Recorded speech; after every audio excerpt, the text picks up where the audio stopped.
trou noir, c'est le résultat de ce qu'on appelle l'effondrement gravitationnel. C'est un processus naturel qui fait que certaines masses très importantes se contractent sur elles-mêmes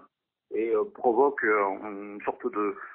très forte distorsion dans l'espace et du temps. Alors bon, c'est peut-être un peu compliqué, mais c'est prévu par la théorie d'Einstein qui s'appelle la relativité générale, qui nous dit qu'en fait, il y a une sorte de puits de gravitation qui est créé lors de cet effondrement gravitationnel. Et ce puits de gravitation se traduit par des propriétés très étranges qui sont celles d'un trou noir, c'est-à-dire c'est une région de l'espace et du temps tellement distordue et déformée que quand on y pénètre dedans, on n'a plus assez d'énergie pour en ressortir, même si on est un rayon lumineux. Donc rien ne peut sortir d'un trou noir. On soupçonne depuis très longtemps que les trous noirs existent, puisqu'à présent on avait ce qu'on appelle des signatures indirectes, c'est-à-dire que le trou noir lui-même, évidemment, on ne le voit pas, puisque je viens de vous dire qu'il était par définition invisible, et ce que l'on peut observer, c'est en fait le comportement de la matière qui est autour. Par exemple, un trou noir peut être entouré d'un disque de gaz, un gros trou noir peut être entouré également d'étoiles, et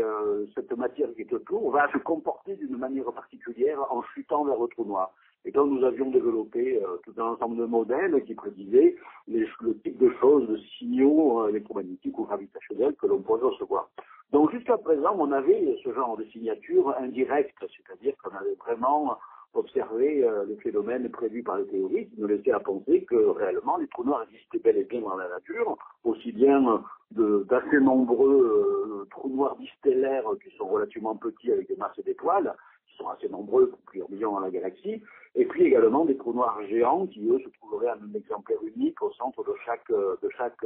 galaxie. Jusqu'à il y a 3 ans, nous avons eu pour la première fois une signature différente, qui n'était plus une signature électromagnétique, mais une signature gravitationnelle, c'est-à-dire qu'on a détecté, on en a beaucoup parlé à l'époque, on a détecté des ondes gravitationnelles qui sont également prédites par la relativité, mais avec des caractéristiques tout à fait semblables à celles qui avaient été prédites et calculées par la coalescence, c'est-à-dire la fusion de trous noirs. Et donc on en a observé déjà une bonne dizaine de fusions de trous noirs par cette émission